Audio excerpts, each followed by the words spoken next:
என் பேர் கோபால்சாமி. கோயில்பாப்பட்டி கிராமத்தில் இருக்கேன். ஒரு 15 வருஷ காலங்களாக நான் டிராக்டர் வச்சு ரொட்டாவேட்டர் வச்சு ஓட்டிக்கிட்டு வரேன். இதுவரையில் ஒரு 3 ரொட்டாவேட்டர் வரையிலும் வச்சு ஓட்டி பார்த்துருக்கேன். இந்த ஆக்சி ப்ரோ பவர் ரொட்டாவேட்டர் கம்பெனி சிறப்பாக இருக்குது. தரங்களும் கொஞ்சம் கூட இருக்குது. விலை வித்தியாசங்களில் ஒரு 25,000 ரூபா வித்தியாசத்தில் விலை விஷயங்களும் கொஞ்சம் எங்களுக்கு ஆஃபராகவே இருக்குது.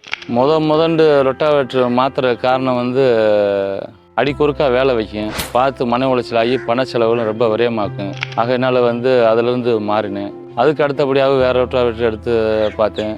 அதுவும் கொஞ்சம் உளைச்சலாக இருந்துச்சு. இப்போ இது புதுசாக 3ஆவது அது ஆக்சி ப்ரோ பவர் ரொட்டாவேட்டர் எடுத்து ஓட்டிக்கிட்டிருக்கேன். சிறப்பாக போய்கிட்டு இருக்கு. உழவுகள் சிறப்பாக இருக்கும். இப்போ ஒரு 20-25 ஏக்கர் வரையில் ஓட்டியிருக்கேன். தொலி எல்லாம் மற்ற ரொட்டாவேட்டருக்கு அது தொலி கொஞ்சம் நல்லபடியாக தொலி சிறப்பாக கொடுக்குது. புழுதி மற்ற இதில் கொஞ்சம் புழுதி கட்டியாக விழுங்க, இது கொஞ்சம் தயிர் மாதிரியாக கொஞ்சம் நல்லபடியாக தொலியாக்கி கொடுக்குது. நம்பி வாங்கலாம்.